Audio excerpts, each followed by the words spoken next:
Iran lawan Israel. Ini nih salah satu persaingan paling panas yang benar-benar membentuk ulang peta kekuatan di Timur Tengah. Dan seiring situasi yang makin memanas, ada satu pertanyaan besar yang muncul. Kalau sampai terjadi perang terbuka, kira-kira siapa yang lebih kuat? Yuk, kita bedah bareng-bareng kekuatan militer kedua negara ini berdasarkan data-data terbaru buat cari jawabannya. Oke, jadi ini dia peta bahasan kita kali ini.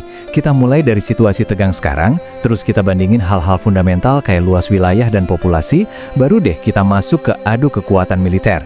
Setelah itu, kita lihat sejarah konfliknya, dan terakhir kita tarik kesimpulan, kuantitas versus kualitas. Bagian pertama, kebuntuan yang tegang. Kenapa sih perbandingan ini jadi penting banget sekarang? Karena pertanyaannya udah bukan lagi sekedar gimana kalau, ini udah jadi isu yang sangat nyata. Coba kita lihat tanggal 28 Februari 2026. Hari itu dunia benar-benar tegang pas lihat tensi antara Iran dan Israel memuncak lagi. Momen-momen kayak gini yang bikin perbandingan kekuatan militer mereka jadi relevan banget buat dibahas.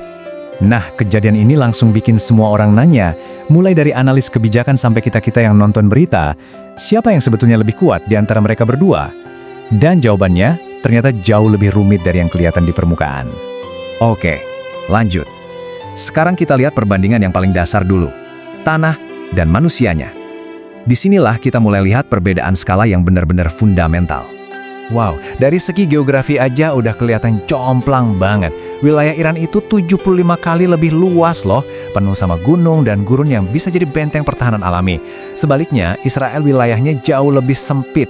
Artinya, mereka punya kedalaman strategis yang terbatas.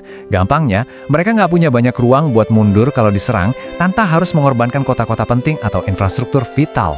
Nggak cuma tanahnya, penduduknya juga beda jauh. Populasi Iran itu hampir 10 kali lipat dari Israel. Kita bicara soal hampir 92 juta jiwa lawan 9,5 juta jiwa. Tentu aja ini ngasih Iran sumber daya manusia yang luar biasa besar, baik buat militer ataupun tenaga kerja. Oke, sekarang kita masuk ke intinya, membandingkan kekuatan militer.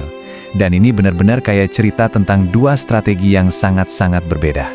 Nah, ini dia yang menarik banget. Menurut Indeks Global Firepower 2026, peringkat mereka itu sebelahan banget. Israel di posisi 15 dunia, dan Iran persis di bawahnya, di nomor 16. Ini nunjukin kalau secara total kekuatan mereka itu dianggap hampir seimbang. Padahal cara mereka membangun kekuatan itu beda banget. Langsung kelihatan kan? Soal jumlah tentara aktif, Iran unggul telak, 610.000 personel. Jauh banget di atas Israel yang punya sekitar 170.000. Ini adalah pilar utama dari strategi Iran yang mengandalkan kuantitas. Tapi, coba lihat yang ini. Pas kita ngomongin duit, ceritanya berbalik 180 derajat. Anggaran pertahanan Israel itu hampir 4 kali lipat lebih besar dari Iran. Nah, dengan dana sebesar ini, Israel bisa jor-joran investasi di teknologi militer super canggih. Disinilah tema kita mulai kelihatan jelas. Kualitas melawan kuantitas. Kalau di darat, lagi-lagi angkanya Iran yang lebih unggul. Lihat aja datanya, tank lebih banyak, kendaraan lapis baja lebih banyak, peluncur roket juga jauh lebih banyak. Jelas, strategi mereka adalah mendominasi pertempuran darat dengan jumlah yang masif. Jadi intinya, di darat Iran itu soal jumlah, mereka dominan. Dan jangan lupa, kekuatan ini didukung sama kartu as mereka, gudang senjata rudal balistik dan drone terbesar di kawasan. Ini yang jadi andalan mereka buat nyerang dari jauh. Oke, sekarang kita terbang ke angkasa. Dan di sini ceritanya beda total. Israel punya lebih banyak jet tempur dan helikopter serang. Tapi keunggulan utamanya bukan di situ, melainkan di teknologi. Dengan jajat tempur generasi terbaru dan sistem pertahanan udara canggih kayak Iron Dome, superioritas udara Israel ini bisa jadi faktor penentu. Lanjut ke laut, angkanya Iran lagi-lagi lebih gede, terutama soal jumlah kapal selam. Tapi harus diakui, karena potensi konflik utamanya diperkirakan terjadi di darat dan udara, angkatan laut secara historis memang bukan jadi fokus utama buat kedua negara ini. Sekarang gimana sih ceritanya kok rivalitas ini bisa sepanas sekarang?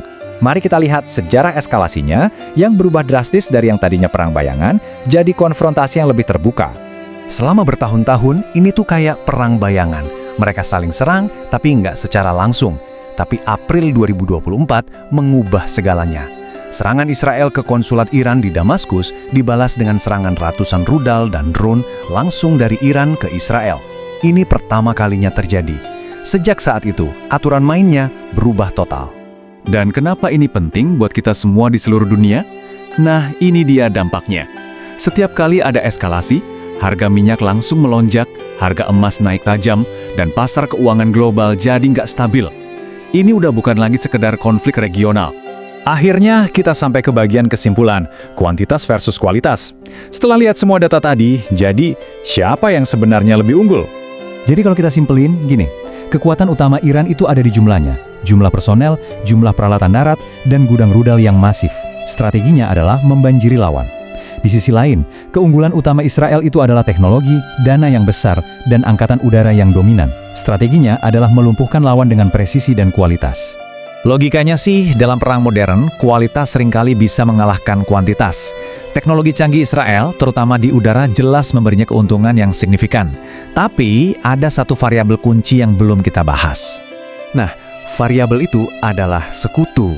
Jadi, pertanyaan besarnya sekarang, seberapa besar peran sekutu kuat seperti Amerika Serikat bisa mengubah hasil akhir? Hubungan dekat Israel dengan AS adalah faktor strategis yang nggak bisa diabaikan dan bisa jadi penentu utama kalau terjadi konflik skala penuh. Inilah pertanyaan yang bikin gambaran kekuatan ini jadi jauh lebih rumit.